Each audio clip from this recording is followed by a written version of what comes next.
सबसे पहले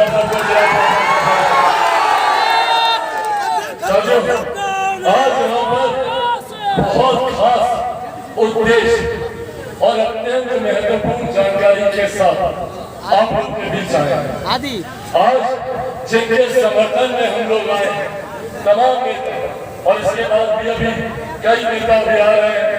सम्राट चौधरी जी आएंगे, विजय सिन्हा जी आएंगे, दोनों डिप्टी सीएम साहब आएंगे, तमाम नेता भी आ रहे हैं। पर आज जो बात हम लोग आप लोगों से साझा करने आए, हम चाहते हैं कि आपके माध्यम से वो बात एक एक घर, एक एक गांव, संभवतः एक एक व्यक्ति तक पहुंचनी जरूरी है।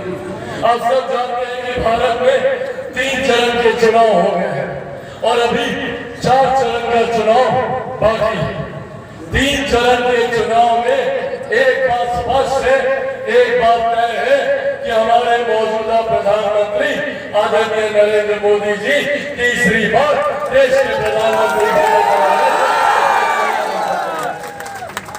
और जब ये बात तय है कि हमारे प्रधानमंत्री तीसरी बार प्रधानमंत्री बनने जा रहे हैं, तो ऐसे में हम लोगों की जिम्मेदारी काराकाट लोकसभा के एक एक मतदाता की जिम्मेदारी बन जाती है कि आप एक ऐसे व्यक्ति को यहाँ से चुनकर भेजे, अपना प्रतिनिधित्व एक ऐसे व्यक्ति को आप सौंपे जो कल को जब जीत कर जाए तो प्रधानमंत्री के बगल में बैठकर आपकी समस्या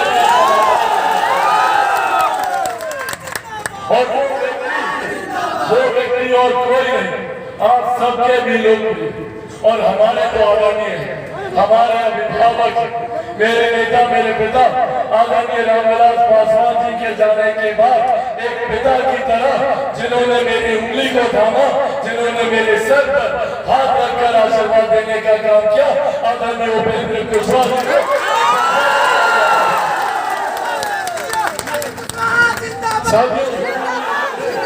राजनीति में गंभीरता का बने रहना जरूरी है कि राजनीति में ऐसे लोग आपका प्रतिनिधित्व करें जिनके पास वो राजनीतिक अनुभव।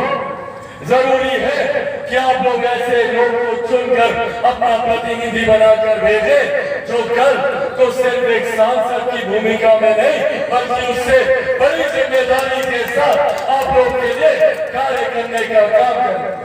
ऐसे में आदरणीय उपेंद्र जी के पास वो अनुभव, राजनीति की वो गंभीरता और आपकी समस्या के समाधान करने का वो ज्ञान। ये तमाम बातें आज उस संदेश की तरह आप सबके समक्ष रखने आया, जो संदेश हमारे प्रधानमंत्री आदरणीय नरेंद्र मोदी जी का है।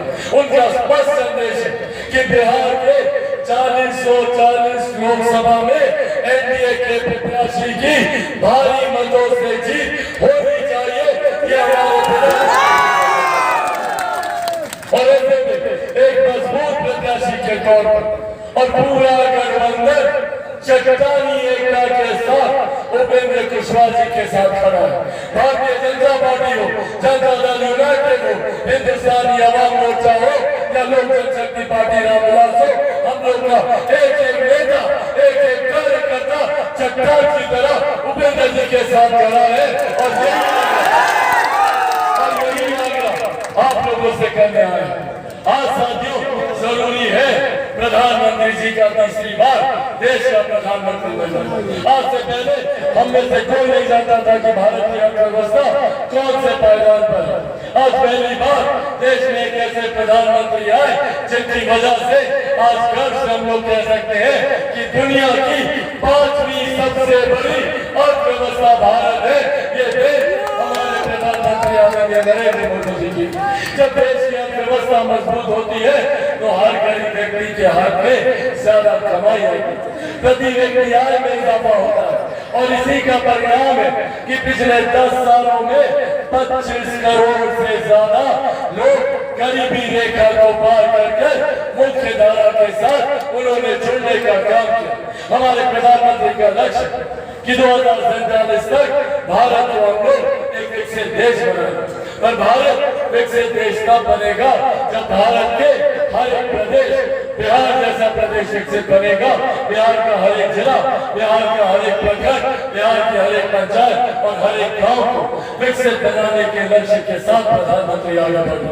जहाँ एक तरफ महिलाओं के सम्मान, उनके स्वास्थ्य की चिंता कर शौचालय और उज्ज्वला योजना देने का काम किया, तो वही कोई गरीब व्यक्ति आर्थिक अभाव में इलाज से वंचित न रह जाए।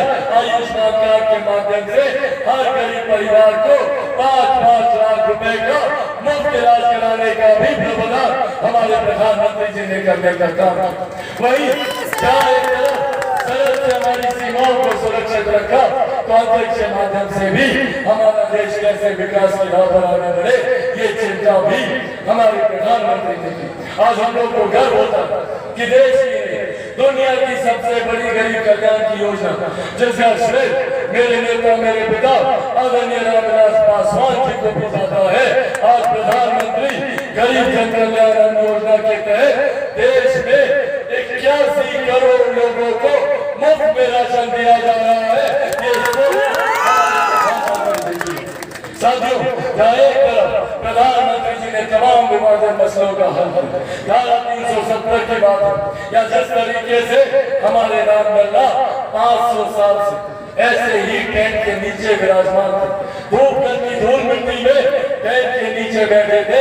पहली बार देश में एक ऐसे प्रधानमंत्री आए जिन्होंने अयोध्या में भव्य राम मंदिर का निर्माण कर भगवान राम की प्रतिष्ठा करने का काम किया, आदि आबादी को उचित प्रतिनिधित्व देने का काम किया, नारी शक्ति बंधन अधिनियम लागू कर ये तमाम वो विकास के कार्य हैं जो भारत को विकसित देश बनाने की दिशा में उठाए गए।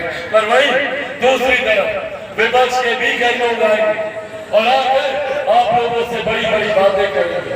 पर याद रखिएगा, विपक्ष के जो लोग हैं ये वही लोग हैं जो लाठी में तेल पिलाकर हम लोगों पर अत्याचार करते हैं। ये वही लोग हैं जो नौकरी के बदले जमीन लूटने का काम करते थे। वही राजद, वही कांग्रेस, वही इनके गठबंधन के लोग। और आज तो इन्होंने विधिवत तरीके से हम लोग की संपत्ति लूटने के लिए कायदे कानून बनाने शुरू कर दिए। इनहेरिटेंस टैक्स, विरासत पर भी हम टैक्स लगाने की सोच कांग्रेस और राजद के लोग रखते हैं। और ये लोग चाहते हैं कि आपकी संपत्ति, गरीब किसान की छोटी जमीन या गरीब मजदूर की संपत्ति या माताओं बहनों का जितना जेवर जायदाद है उसका 55% हिस्सा विरासत टैक्स के नाम पर कांग्रेस, राजद और इनके गठबंधन के लोग अपने खाते में जमा करना चाहते हैं। ये वो लोग हैं जो अपने झूठ को छुपाने के लिए, जो अपने इस सोच को, अपनी संपत्ति लूटने की सोच को छुपाने के लिए झूठ बोलने का काम करते हैं। आज लोग जगह जगह जाकर बोलते हैं कि संविधान को खतरा है, जाकर बोलेंगे आरक्षण को खतरा है, तो कभी बोलेंगे लोकतंत्र को खतरा है। ये लोग लोकतंत्र की चिंता करेंगे जिन लोगों ने सन 75 में आपातकाल लगाकर सही मायनों में लोकतंत्र की हत्या की। आज ये लोग लोकतंत्र की चिंता कर रहे हैं। साथियों, आज आप लोगों के सामने मैं मेरे नेता, मेरे पिता आदरणीय रामविलास पासवान जी के संघर्षों की कसम खाकर आप लोगों से वादा करके जाता हूँ कि जब तक चिराग पासवान जिंदा है, न संविधान को कोई खतरा है, खतरा है ऐसे लोगों से जो आपका हक, आपका अधिकार लूटना चाहते हैं। कई और लोग भी आजकल मैदान में आए हैं, प्रयास कर रहे हैं कि आप लोगों का दिल जीतेंगे। पर साथियों, ये याद रखिएगा, सरकार प्रधानमंत्री जी की बनने जा रही है। ये भी हम लोग को याद रखना है कि हम लोगों का प्रत्याशी, हम लोग का सांसद प्रधानमंत्री जी के हाथ में हाथ मिलाकर, कंधे से कंधा मिलाकर उनको मजबूत करने वाला प्रत्याशी होना चाहिए, न कि उनको कमजोर करने वाला व्यक्ति। इसीलिए साथियों, अंत में बस याद आप लोगों से करेंगे कि जब आप लोग 1 तारीख को मतदान केंद्र जाइएगा और जब वहां पर आप लोग सिलेंडर छाप के सामने बटन दबाइएगा तो सिर्फ उपेंद्र कुशवाहा जी को ही नहीं, हमारे प्रधानमंत्री आदरणीय नरेंद्र मोदी जी को तीसरी बार प्रधानमंत्री बनाया।